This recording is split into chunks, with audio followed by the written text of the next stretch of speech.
चलिए आज पुनः लौट के आते हैं उस राजनीतिक ऊहापोह के संदर्भ में, राजनीतिक परिस्थितियों को लेकर और राजनीति को लेकर विशेष विश्लेषण पेश करने का जो मेरा तरीका है, जो अधिक से अधिक समय शेयर किया गया है, सर्वाधिक लाइक भी किया गया है।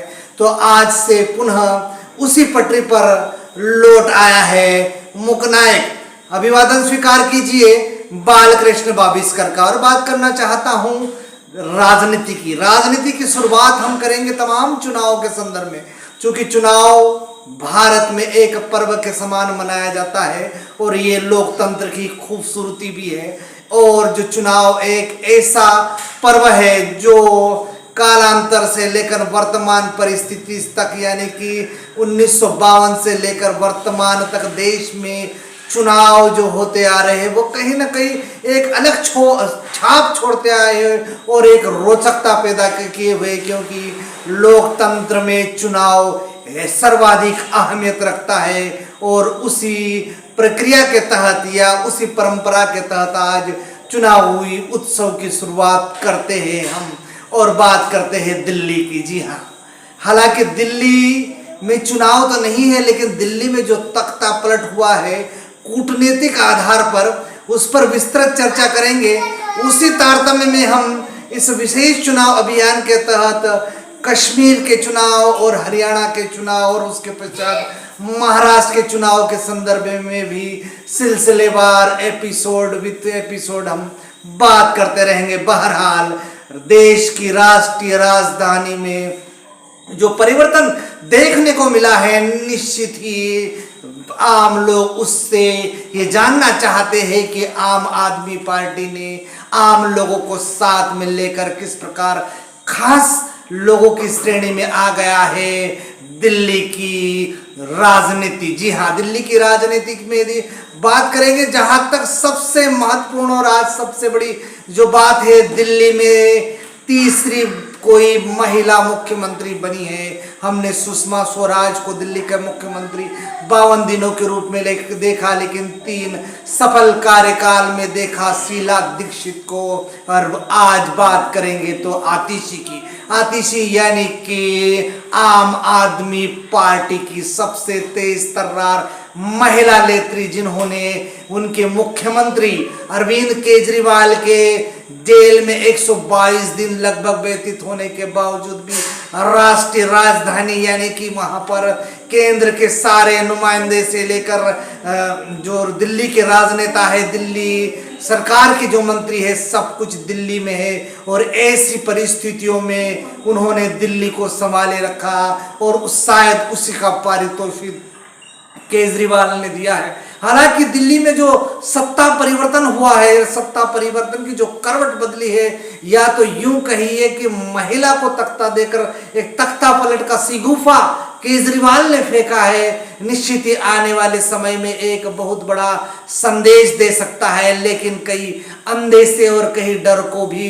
उत्पन्न कर चुका है इस प्रकार का परिवर्तन।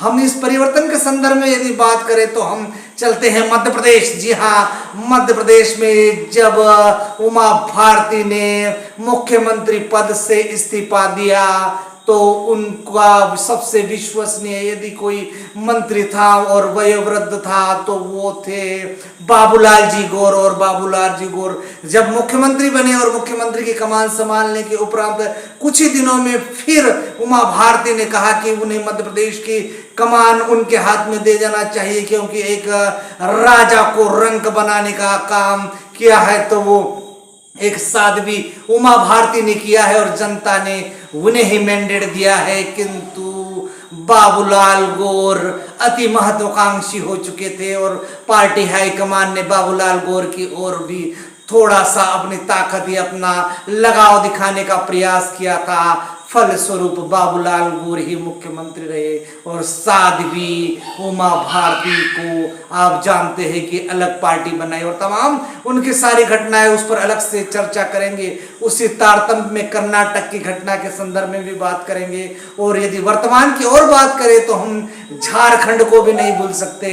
झारखंड में जिस प्रकार से सत्ता बदली गई, और वहां के मुख्यमंत्री ने इस्तीफा दिया और जिन्हें जवाबदारी सौंपी उन्होंने ही मुख्यमंत्री पद पर अपना कब्जा जमा लिया और जब उन्हें वापस हटा दिया गया तो वो बागी हो गई। यानी कि कहने का तात्पर्य केवल यह है कि इस प्रकार देश में घटनाएं होती है, महत्वाकांक्षी जो लोग सत्ता के मुख्य पद पर चले जाते हैं तो कहीं ना कहीं परिवर्तन दिखाई देता है। तो मुख्य नायक का केवल अरविंद केजरीवाल यानी कि दिल्ली की जनता को एक थोड़ा सा अंदेशा है। बहरहाल अतिशी जो मुख्यमंत्री बनी है वो निश्चित रूप से तेज तर्रार मुख्यमंत्री थी और मुख्यमंत्री बनी है और केजरीवाल ने उनको अपनी कमान सौंप कर निश्चित रूप से ये एक सीगुफा फेंका है और उन्होंने दिल्ली की जनता का विश्वास जीतने के लिए कहा है कि उन्हें जब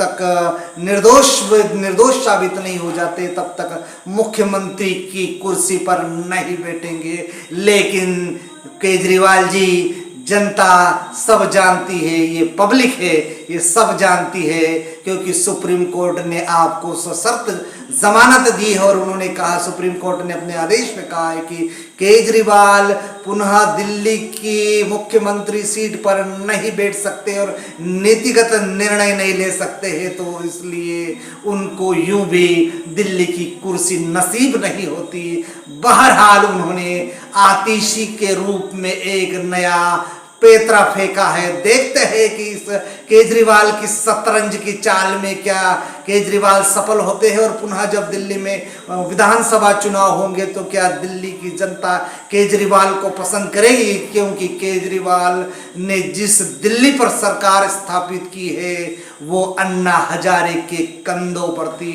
अन्ना हजारे के कंधों से उन्होंने तीर चलाया था और वो मुख्यमंत्री बने। हालांकि अन्ना हजारे अब कहीं उनसे दूर दूर तक नजर नहीं आते उनके नजदीक। तो फिर दिल्ली में क्या होगा, क्या विधानसभा चुनाव होगा या फिर आतिशी संभालेगी कुर्सी या चुनाव के पश्चात केजरीवाल बनेंगे मुख्यमंत्री, तमाम अंदेशे हैं उन पर चर्चा करेगा मुकनायक। नमस्कार।